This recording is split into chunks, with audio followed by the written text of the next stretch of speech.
தாய் தமிழ் உறவுகளுக்கு வணக்கம். இடைத்தேர்தலில் தமிழக வெற்றிக் கழகத்துடன் கூட்டணி கிடையாது. விஜய் அதிர்ச்சி. இடைத்தேர்தலில் தமிழக வெற்றிக் கழகத்துடன் கூட்டணி கிடையாது, விஜய் அதிர்ச்சி என்ற தலைப்பில் இந்த காணொளியை காண்கிறோம். 2026 தமிழக சட்டசபை தேர்தலில் எந்த கட்சியுடனும் கூட்டணி இல்லாமல் தனித்து போட்டியிட்டு 108 தொகுதிகளில் வெற்றி பெற்றார் ஜோசப் விஜய். ஆனால் தேர்தலுக்கு பிறகு, ஆட்சி அமைத்த பிறகு தமிழக வெற்றிக் கழக கூட்டணி என்று ஒரு கூட்டணி உருவாகியுள்ளது அல்லது உருவாகியுள்ளதா என்று தெரியவில்லை. ஆனால் தற்பொழுது தமிழக வெற்றிக் கழக அரசுக்கு ஆதரவளிக்கிற கட்சிகள் எல்லாம் கூட்டணி கட்சிகள் என்றே பார்க்கப்படுகிறது. காங்கிரஸ், மார்க்சிஸ்ட் கம்யூனிஸ்ட் கட்சி, இந்திய கம்யூனிஸ்ட் கட்சி, விடுதலை சிறுத்தை கட்சி, இந்திய யூனியன் முஸ்லீம் லீக் மற்றும் மதிமுக, இந்த கட்சிகள் எல்லாம் தமிழக வெற்றிக் கழக கூட்டணி கட்சிகள் என்று பார்க்கப்படுகிறது. ஆனால் கூட்டணி முறையாக அறிவிக்கப்படவில்லை. தற்பொழுது 7 தொகுதிகளுக்கான இடைத்தேர்தல் விரைவில் வர உள்ளது. இந்த இடைத்தேர்தலில் தமிழக வெற்றிக் கழக கூட்டணி கட்சிகள் தமிழக வெற்றிக் கழக வேட்பாளர்களை ஆதரிப்பார்கள் என எதிர்பார்க்கப்பட்டது.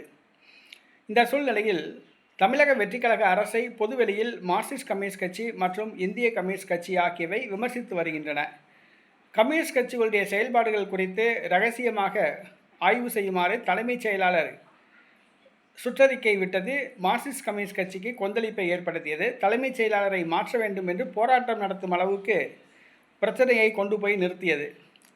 மேலும் சட்டசபை உறுப்பினர்களுக்கு கார் வழங்குதல் மற்றும் பல திட்டங்களில் தவேகாவுடன் முரண்பட்டு நிற்கின்றன கம்யூனிஸ்ட் கட்சிகள். இந்த சூழ்நிலையில் இடைத்தேர்தலில் தமிழக வெற்றிக் கழகத்தை ஆதரிப்பீர்களா என்று இந்திய கம்யூனிஸ்ட் கட்சியை கேட்டதற்கு அதன் மாநில பொதுச் செயலாளர் வீரபாண்டியன் அவர்கள், இடைத்தேர்தலில் யாருடன் கூட்டணி என்பதை தேசிய தலைமை முடிவெடுக்கும் என்று கூறியுள்ளார்.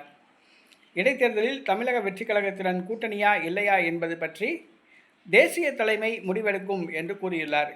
ஆக தற்பொழுது இந்திய கம்யூனிஸ்ட் கட்சியுடைய மாநில தலைமை தமிழக வெற்றிக் கழகத்தோடு மோதல் போக்கை கடைபிடித்து வருகிறது.